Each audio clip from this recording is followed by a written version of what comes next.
So our final reader tonight is Benji Carr. As a child growing up in the South with cerebral palsy, Benji Carr developed an eye for the bizarre and quirky, which provided all the stories he told his friends and family with a bit of flavor. Working as a journalist, storyteller, and playwright, his work has been featured in The Guardian, Arts ATL, and Pembroke Magazine. On stage, his pieces have been presented at the Center for Puppetry Arts, Alliance Theater, and as part of the Samuel French Off-Broadway Short Play Festival in Manhattan. He lives in Atlanta and helps run the online literary magazine Gut Wrench Journal. Impacted is his first novel, coming May 2021 from the Story Plan. Oh, Hi. howdy. Hi, sorry. Oh, quite all right. July 6th. Oh, July 6th. Yeah. Awesome. I Hey. Sorry about that. Oh no, that one's on me. Since it's March 375th, time doesn't really have a whole lot of meaning. So yeah, May, July. We're looking forward to it one way or another. So since you have everybody's ear, what place do you think we should schedule a road trip to as a group? A terrifying place filled with ghosts and nightmares. Yeah. Mar-a-Lago. In Georgia. Oh. I have a book signing on July 10th in Kennesaw, and I'm sorry, not Kennesaw, Foxtails Books. I'm sure that if enough of us show up, that we can make it scary. Awesome. Is that one in Woodstock? Woodstock, yes. Sorry. Yes, I've been meaning to go up there. I need to visit Reformation. It's one of my goals is to hit all the breweries, and haven't been to Reformation yet. So that would be a good excuse to do all of that. So awesome. So you're going to be reading from a short story, Marthasville. Do you want to give a little history now or afterwards as to where Marthasville is? I would just, to start out, like to thank my writing group, Coven, HWA, Coven, represent, for helping me develop this and for helping me pick it to perform tonight. Awesome. Well, I will turn it over to you. I'll try my best.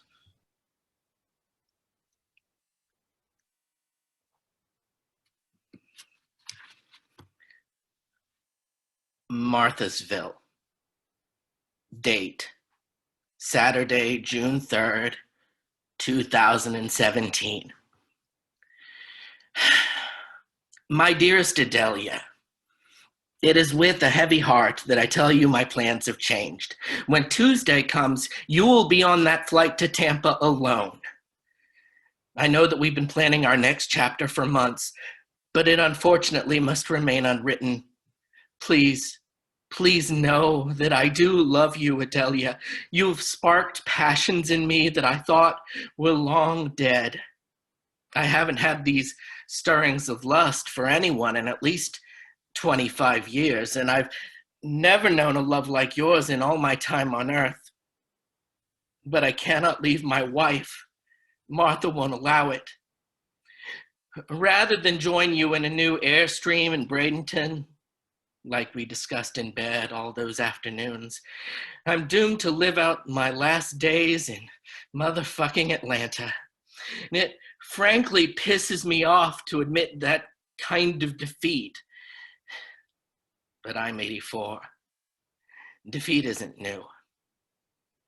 Forgive me if my language comes off a bit loopy and more colorful than usual. I feel a little drunk, and it's only 11 a.m., but it's been an awful morning here.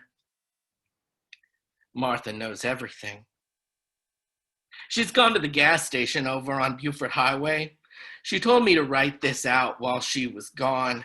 She said she'd put it in the mailbox for me, and I can't really walk right now.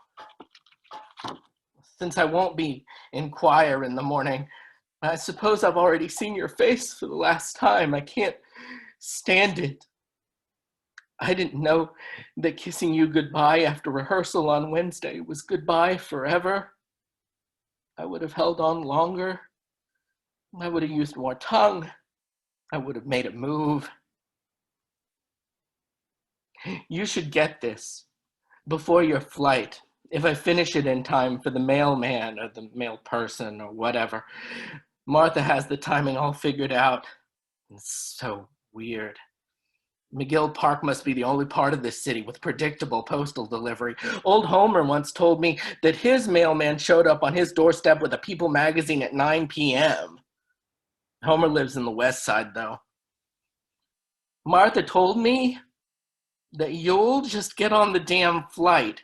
She thinks that you couldn't possibly love an old jackass like me. She says that no one could. She certainly doesn't. Adelia, despite what you may want to do, it's better for you to get on that plane. I know you love me. I know because of the way we can talk about the past. I know because the way you laugh at my jokes and the way that we sit in your car and try to dance to that mix that your granddaughter made. Kesha is my favorite, I think. Did I put the $ in the right place? I'm sorry that I'll never meet your granddaughter face to face like we planned. She seemed like such a lovely little girl. Take her to Disney World every month. Take her to the pool every week. Spoil her rotten. Anybody who can get me to dance at all is good people. My physical therapist says that my hip has shown tremendous improvement. I told her that it was because I'd become more active. I wiggled my eyebrows when I said it, but I don't think she caught what I meant. Adelia, you made me love life again. I cannot tell you what a joy it is to get that kind of surprise at 84. I thought that I was done until I met you at church. Martha has no fucking heart. Not anymore. I didn't know that she even cared enough to want me around. I had no idea how far she'd go to keep me here. The cruel bitch just wants to destroy every bit of hope and happiness that I've known in the past year, piece by piece. She doesn't understand that I'm not the invalid geezer in the hospital bed whose ass she had to wipe anymore. Instead of complaining about how much of a burden I was upon her, she's spent the past few months complaining that I'm never home with her. Bram, when did you become so religious? Bram, you wear out more tennis balls in that walker than that lesbian Martina what's-her-name. Last week, the pharmacist gave Martha my prescription for Cialis. I had to tell her about you. And now Martha thinks she did all the work and that you're reaping all the benefits. And I can understand that, I guess. Except I think my hip replacement and all the other surgeries were just as hard on me as they were on her. And I think I worked harder than anybody to overcome that pain. I'm not just some goddamn prop that she can hang all of her grief and disappointment about her own life on. I am a man. Last night I told Martha that I was leaving. I told her about Florida. I said that the change would be better for her too. And she shoved me. The walker went sideways. I landed on the couch, but I twisted my ankle. Martha said it served me right. My wife prefers me broken so that she can feel useful. And so she intends to break me just over and over again. I really wanted to leave with you. I really hoped that I'd finally escape Atlanta. I never intended to stay here. Martha knew that when she married me. She said she wanted to travel as well, but I guess that was just a ploy to get me to get me to the altar. Girls were agreeable when we were younger, as you told me. My dear, when you married Ernie, What secrets did you keep from him? These are questions that'll never be answered, I guess, until I see you again in a heaven that I hope is something like our airstream. I really wanted to travel with you, to dangle our feet in the salt water. What time I have left on this earth, I wanted to spend it with you. When I died, I wanted my body in a plot next to yours. I'm at my most comfortable when I'm lying with you. Instead, I know where my remains will be placed. I'll be part of a wall in the courtyard at the Presbyterian Church on Roswell Road where we met. Next to me will be the remains of Martha. It isn't where I preferred to be interred in Atlanta. I wanted to achieve enough in my journalism and writing to merit Oakland Cemetery. But you never get the real estate that you want in this town. Martha picked cremation and the courtyard at the church because they were the most affordable options. She chose it with our daughter, and the two of them informed me of the choice afterward. It seemed weird to me at the time. We only ever attended services on Christmas and Easter in those days. What drew me back to the church was the need to improve my legs. Though prayer may have gotten me through some moments of weakness, I credit the exercise bikes at the gym with my increased stamina. The trainers there knew how to work with older folks and people who'd been through difficulties, and the gym led me to Sunday school class, which led me to you. I joined the choir because I thought you were pretty, but you knew that, didn't you, Adelia? Nothing fools you. I didn't just show up in the tenor section, suddenly moved by the Spirit. My eyes never left you. My ears fell in love with your soprano. Martha's never even heard me sing. She has no idea who I am anymore. She only knows me as a sour, mean soul who never has a kind word for her. 3 years ago, when my arthritis was at its worst, I told her that she should just fucking kill me so that I wouldn't have to put up with her bullshit anymore. She was telling me that we needed to sell our condo, that the rest of the complex had already agreed, and I told her that I'd prefer a bullet in the head to moving houses.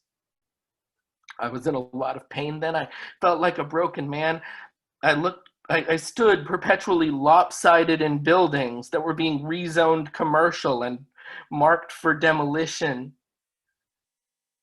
We all fall down. Atlanta doesn't preserve its relics. It redevelops them for multi-use. It kicks its hometown newspaper out of downtown, moves its offices to Perimeter Mall. It tears down one stadium, builds another one, waits 20 years, and then just repeats the cycle. When Manuel's Tavern closed down for renovations, I thought I would never see it reopen. I told Martha that I was useless, so she should just demolish me. Stopped all talk of moving from Midtown. That was 3 years ago. Last night, I guess Martha reconsidered my destruction. I told you that she went to the gas station. She went to get more antifreeze. She says that her car has been acting up in this schizophrenic weather and all the traffic from the bridge collapse. She took my phone with her. I covered enough murder trials. I know what's coming for me. I know why everything's loopy in my head. She's been doing this probably for days or weeks. By tomorrow morning, I'll be vomiting. So go on to Florida without me, Adelia. Someone from the choir will probably let you know what became of me. I wanted to be your husband. I wanted to dance with you in the car while we listened to that Carly Rae Jepsen song that you love. But I will never be who I wanted to be. I'm a lot like Atlanta, I guess, in that way. This city and I both have unfulfilled promise and wasted potential. We don't know how to expand toward greatness without conflict and cycles of doubt. So we squander every chance for more. I'm sorry for that, Adelia. But our future isn't stopping because of me. I hope Martha puts this in the mailbox. I pray this reaches you. I don't want you waiting for me at the airport, heartbroken that I didn't show. If Martha's just playing games with us, I hope that she knows that my love isn't going to die when I do. Because of you, Adelia, the parts of me that matter most will survive. Those are the aspects of me that Martha no longer knows. She believes that I'm just a fool and a walker. She believes that my ending is justified. Martha thinks she has control.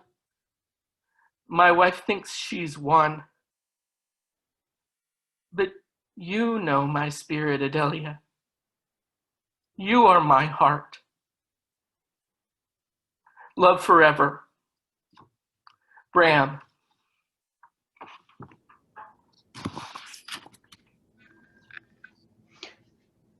I love how the story comes back to the theme, both in structure and in as well as talking about it. The constant churn cycle in Atlanta. Atlanta loves, Atlanta burned down in the mid 1800s, and we've been burning it down every 30 years since then. We preserve nothing. So yeah, I really like how the story, grabs all of that. So, Thank you very much. To close us out, what book is staring guiltily up at you from your to read pile? The novel that Jessica Nettles wrote that is coming out by the end of the year. I have to read it. Awesome. Well, Children of Menlo Park. Yes. All right. Well, thank you, Benji. That brings